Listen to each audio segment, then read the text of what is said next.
going to be 5 minutes, so we could get a few words from Liam first while we wait for Chris. Okay. Yeah. All right. Let's open up. Look, thank you everyone.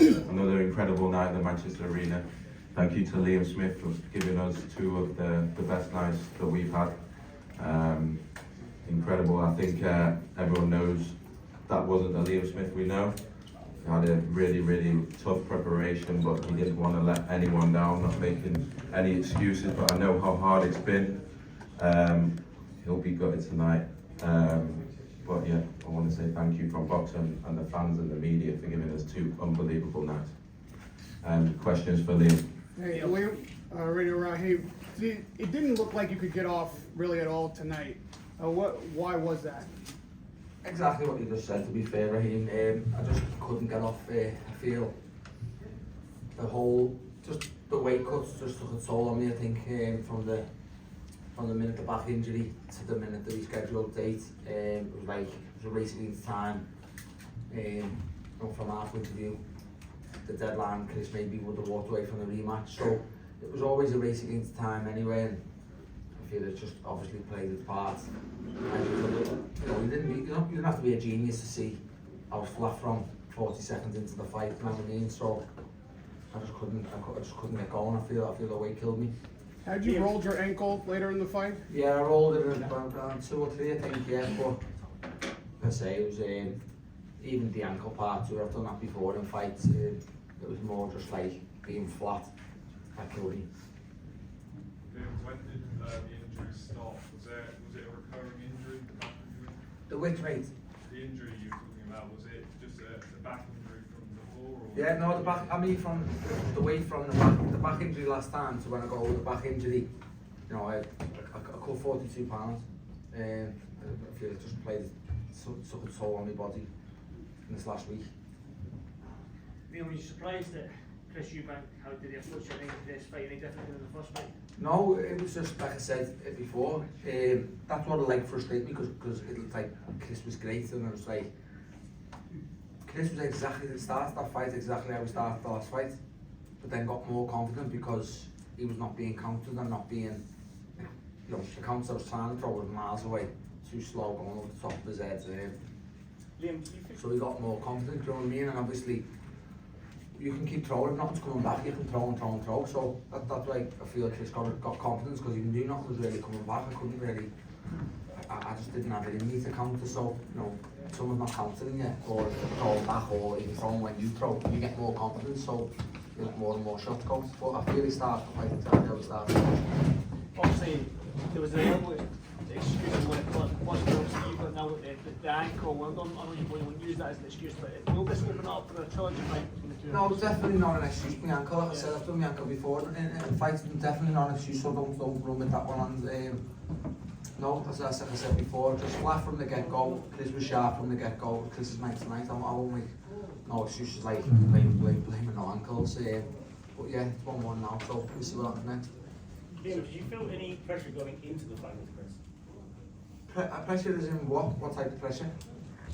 You know, obviously you were the quote-unquote underdog going into the previous fight. You had a brilliant display in the last fight. No, the pressure was just like I said before, besides it was a rematch with Chris, the pressure was just the race against time to make weight. I feel, you know, a lot of people knew that. I feel Chris knew that, you know, I mentioned the team on the way, and but the only pressure was to basically make weight, because like I said before, it's like a bit of a race against time.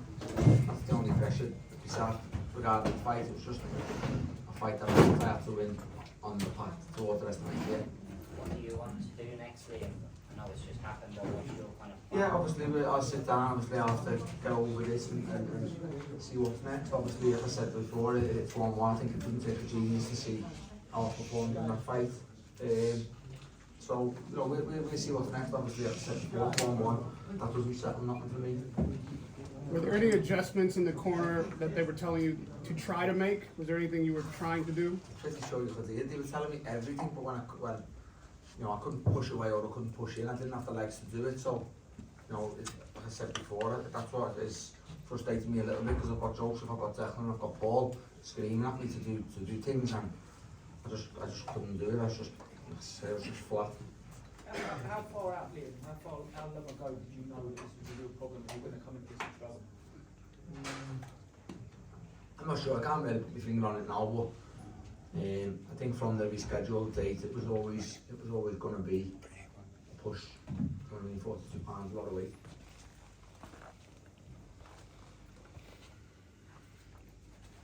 Liam, if there is a rematch, how do you approach it differently? Is it something you do different in camp? Does it need to be a different weight for you to make it? No, definitely. Look, like I said, 160 shouldn't really is not a struggle. It was just obviously coming back off the injury, and well, you know, I got back in camp. We had the press conference to announce the rematch. Then we done the goods are off. You know, train home, and I done me back the next day. So basically, at the start of the last camp, I got injured, and I had another 4 or 5 weeks where I couldn't do nothing. So you know, at the start of the camp, you're starting camp quite heavy. I went heavier again. If that makes sense. What I would say is what Liam's been through in this camp, I've never seen anything like it. I know he didn't want to let anyone down. We pushed and pushed the date. Chris was going to have to move on. There's no excuses, as I say, and Liam won't want to make any at all, but he went through absolutely everything to be here tonight. No, definitely not. That's what I mean. I'm just saying on my part. That's my performance. I'm not taking nothing away. This is obviously Chris's night. You know, I have my night in January. I celebrated it well. I'm not taking nothing away from Chris this time round. This is his night. Where would you rank that performance, Chris, in your overall career tonight? I'm happy with it. You know, I stuck to the game plan. You know, I boxed well. Picked my shots. I did what I was supposed to do. What I said I was going to do. You feel that you grew in confidence throughout the fight?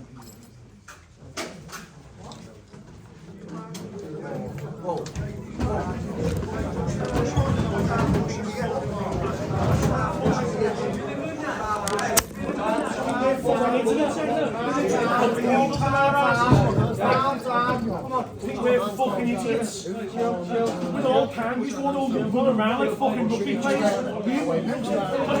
He doesn't have fucking ass. Is that what it is? Ashley.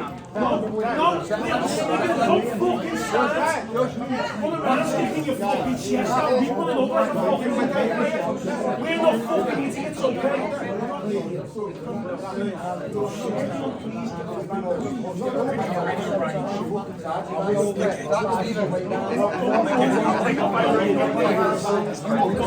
Let's just get on with the press conference. Come ahead. Let's just deal it out. Come ahead. Go ahead. Go back up, right? You're fucking team. Let's go to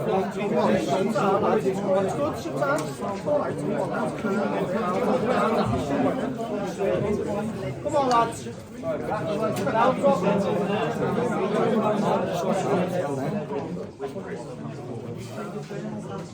The gel was good, man. The gel was good. You know, he don't talk a lot. You know, he's real quiet. He comes in, he's the type of fighter that comes in ready to work. You gotta come in, training, you gotta come in and ready to work with him. He gets started right away, so he's all about business. He ain't about, like some of those guys that sit around the gym, wanna talk and wanna take forever to put on their shoes, wanna play games. I mean, he's not that type of fighter. He's that type of fighter to come in, get his work done, and get out of there. So the first couple of days he was like, well, I hope he liked me. But then after he started seeing more, he working, sticking to the schedule, you know, listen to what the coaches were saying to him in the gym and shit. I started getting happy. I said, we might got something. But then after you start seeing the sparring and every single sparring session that he did, he improved. Every single one. Yep. I brought in a tough kid that was tough as shit. And Chris handled his ass like a fucking baby. I was like, oh shit. And I warned him a couple of days. I said, man, this dude Lester Martinez is tough as fuck. You warned me the day as I was walking into the ring. As I'm getting ready to, the bell's about to start, I was like, by the way, he's gonna come on, he's gonna come on. I was like, oh, thanks for telling me. With that performance, man, I was fucking happy as shit. I was happy. And one thing about trainers, you see fighters that coming off of loss, and you know, their mindset is kind of different once they're going into the next fight. But Chris' mindset was always positive, work hard, positive, work hard. And what I've seen from other fighters, I did not see once from Chris. So that's why I was confident. I kept telling everybody, watch. Chris, how did it feel getting that encouragement from Crawford prior to the fight?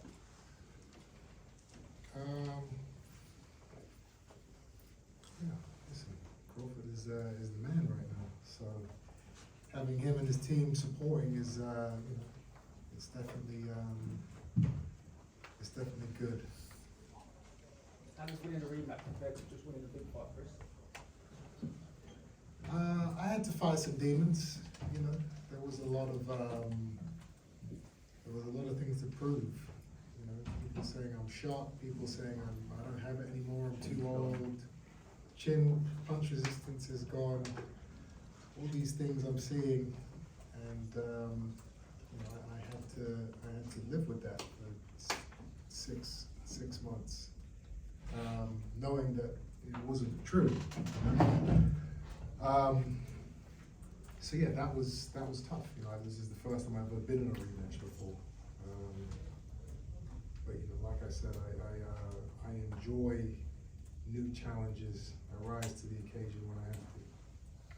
Liam said his legs weren't there tonight. Could you tell in the beginning of the fight or at some point that he didn't have the same engine tonight that he had the first night?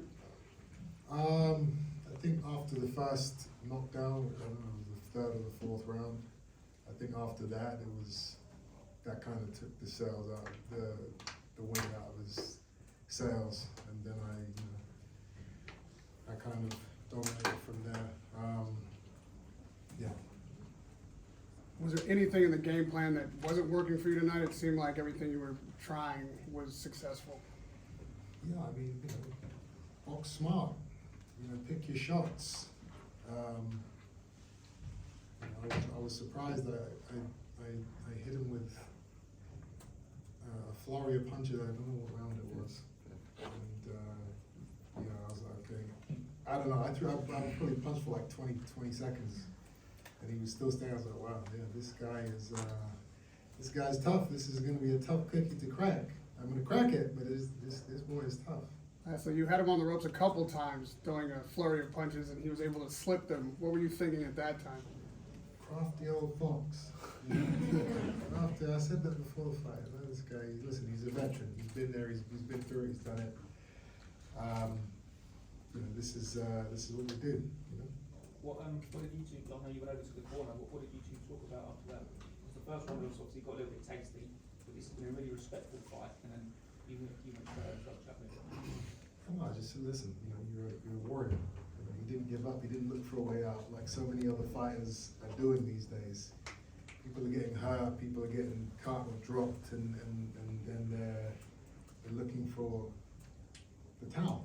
The team's looking for the towel, they're looking to just take a knee and listen, I don't want it anymore. It's like our guy quit tonight. I forgot the guy's name, White Ryan, he just quit, and it's like, it's becoming normal now, which is not good. So when fighters like me and Liam get in the ring and we have no quit in us, that's what boxing needs. Chris, Conor, his immediate fight reaction, he had said that he was not impressed in the slightest. What would you say to him? Maybe the juice is still affecting his mental. Okay. Do you think a third fight's warranted? Listen, it is 1-1. If the fans want to see a third fight, you know me, I'll go back down from a challenge. The world titles at 160 are going to be, looks like they're going to be fragmented. Do you think the trilogy we can get, because you're both quite ranked as well, do you think you can get the French world title or a world title for a trilogy fight? Maybe. That is up to these gentlemen here. That's their job. Okay, I'll ask them then. I know you all want to ask lots of questions about the next fights. I think that would be disrespectful to what we've seen this evening. We've spent a whole week here together in this wonderful city of Manchester talking about, tonight. Now we've seen, the flip side of what happened in January. I think we saw I've promoted some huge fights with Junior since 2017. Tonight, he was the best I've ever seen him. It was in every department. Eubank has managed to put together all those different strengths of his, and it was fantastic. At the same time, Liam, you know, what a fighter, what a warrior. Takes two to tango. It was his night in January. You know, that's boxing. Boxing is an emotional sport. I think it's tonight, and I'm not just saying this because it's 1:15. I want to get out of about answering the difficult questions, but there is no plan right now. We're going to enjoy the celebration. Like Liam enjoyed his celebration in January, and Monday morning 9 AM we'll get cracking. But right now, congratulations also to Liam for his part in all this, and like I said, we saw, I think, the best Chris Eubank Jr. That we've ever seen tonight, and amazing media support all week, and fantastic atmosphere as always in Manchester. Chris, would you also say that was the best you've ever been tonight? I felt good. You know, I didn't eat for a day and a half before, but aside from that, everything went to plan. You know, it was a good performance. I did what I was supposed to do. Listened to the corner, executed the game plan, and yeah, happy. And there are a few times during the fight, like between rounds, when you spoke to each other before going back to your corners. Can I ask what kind of things you said to each other during the fight itself? Yeah, not right now. Any other questions? Last one. Yeah, I've got a question. One from you, Derek. Yeah. So as long as it's like friendly. Are you all waiting for the question?